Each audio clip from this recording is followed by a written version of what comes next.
comme tu as pu le remarquer dans les 3 premières vidéos, on aime se compliquer la tâche. Donc là, on doit rallonger les câbles de l'écran du système de filtre, ce qui veut dire couper, souder avec la rallonge et encore une fois souder.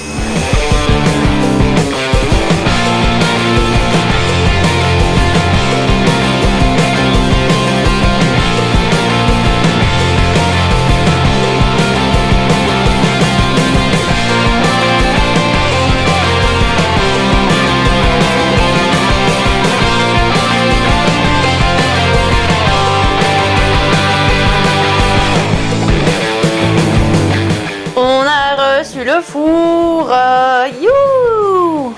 On va aller le poser aujourd'hui, c'est trop bien. Yeah.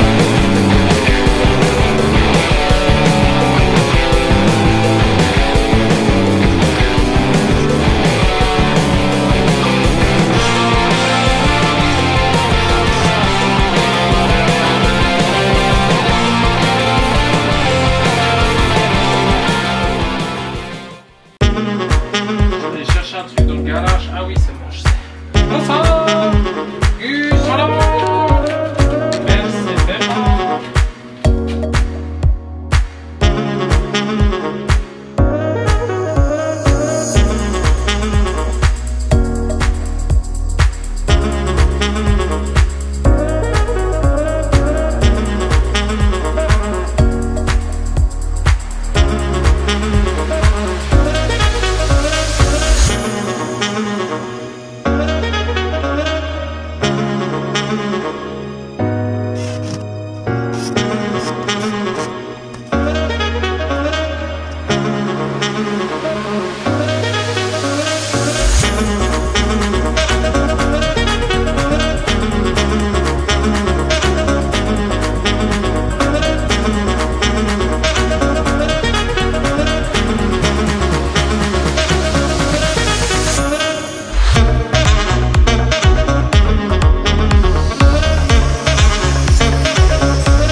Bon, voilà où on en est.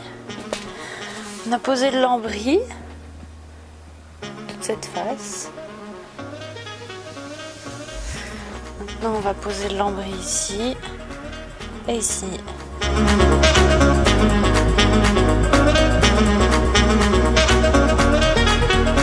On a mis une petite prise là aussi. La dernière planche. La planche. Yeah, yeah, yeah. On a un bureau. Mais... tu lances les trucs par la fenêtre. Je vide les déchets par la fenêtre, dorénavant, on vivra comme ça. Pollueur, pollueur, pollueur, pollueur. De toute façon, les voisins chez qui j'étais là, c'est des connards.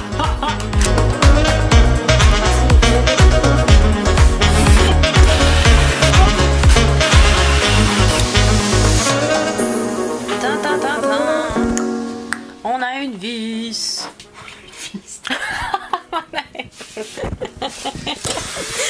On a une vis. Ah, bon bah d'accord. Et la pire c'est qu'il se fout de ma gueule. Ta ta ta ta. On a une prise. Et de une. Et de deux. Et de trois. Et de quatre. Bon. Je vais vite vous expliquer l'installation électrique de malade de notre van. Quand on branche depuis la prise extérieure, on arrive directement ici, puis on passe par le fusible, donc on a une protection sur l'arrivée du courant extérieur, et là, après le fusible, on a sur la transfer switch box, qui lui priorise dès qu'on met la prise extérieure, il découple les batteries, et il fait passer le 220 directement par celui-là. Le 220 il passe dans la gaine ici de câble pour aller ensuite dans la boîte là qui de l'autre côté, donc dans le meuble d'habit, on a de nouveau une boîte à fusibles, mais là c'est le fusible général d'électricité. C'est-à-dire que si on est sur les batteries et qu'il y a un problème, le fusible va lâcher. Et puis si on est avec la prise extérieure, ben on est 2 fois protégé par des fusibles. Là on a le transformateur courant. Lui il transforme 24 volts en 230. Ça nous donne on a pas mal de puissance. C'est 4000 watts plus ou moins qu'on a. Et puis après ici on a le transformateur courant Victron pour les panneaux solaires. Les panneaux solaires on a 3 fois 100 plus 1 fois 160. Il y a le MPPT de panneau solaire, il est par Bluetooth, donc on peut avoir les informations directement sur le téléphone. Et puis le transformateur courant aussi, les informations de temps d'éclairage, la puissance que nous donnent nos panneaux solaires chaque jour, un peu comme les montres intelligentes par rapport au sport et tout que tu fais. Voilà, c'est la même chose mais panneaux solaires. Puis là c'est la même chose encore mais avec la version combien on consomme en temps réel en 230. Puis là-bas il y a un petit système, le boîtier blanc avec le fil noir qui passe dans une bobine là. Ça c'est un capteur intelligent d'utilisation du courant. C'est-à-dire qu'avec ça, je vais avoir sur le panneau d'information, je vais avoir combien on consomme mais sur les batteries. Les informations directes des batteries. Parce qu'avec celui-là, on a les informations du courant qui est transformé, puis plus ou moins ce qu'on suce des batteries. Mais là, on a combien on a d'utilisation, de décharge, de courbe, de pourcentage de batterie et tout ça. Là ici on a battery balancer, c'est pour éviter d'abîmer les deux batteries qu'on a pour le système électrique. C'est deux batteries GL AGM. Après ici on a un transformateur courant pour en 12 volts parce que nous on est en 24. Et puis on a pas mal d'accessoires aussi en 12 volts. Et après j'ai un chargeur batterie 24 volts qui nous charge les deux batteries ici parce que dès qu'on met la prise extérieure ça aussi allume le chargeur. Donc on a le courant de 230 il passe par ailleurs donc on n'a plus de consommateur mais on a quand même un chargeur qui vient charger les batteries. C'est un chargeur intelligent. Quand on roule on charge les batteries du camion et les batteries accessoires et encore les panneaux solaires qui chargent le tout. Donc on sera tout le temps à fond niveau électricité. Maintenant on passe au dessus pour vous montrer les panneaux solaires. Là on est sur le toit. Et puis on a les 3 panneaux solaires qui sont là. Et ensuite le dernier panneau solaire que je vais aller chercher, que je ne sais pas encore, ce sera un panneau solaire inclinable par vérin électrique. Comme ça on aura un panneau qui sera toujours au soleil. Et puis les 3 autres qui restent fixes. Et si tu veux continuer à nous suivre et regarder nos vidéos, abonne-toi et mets un like.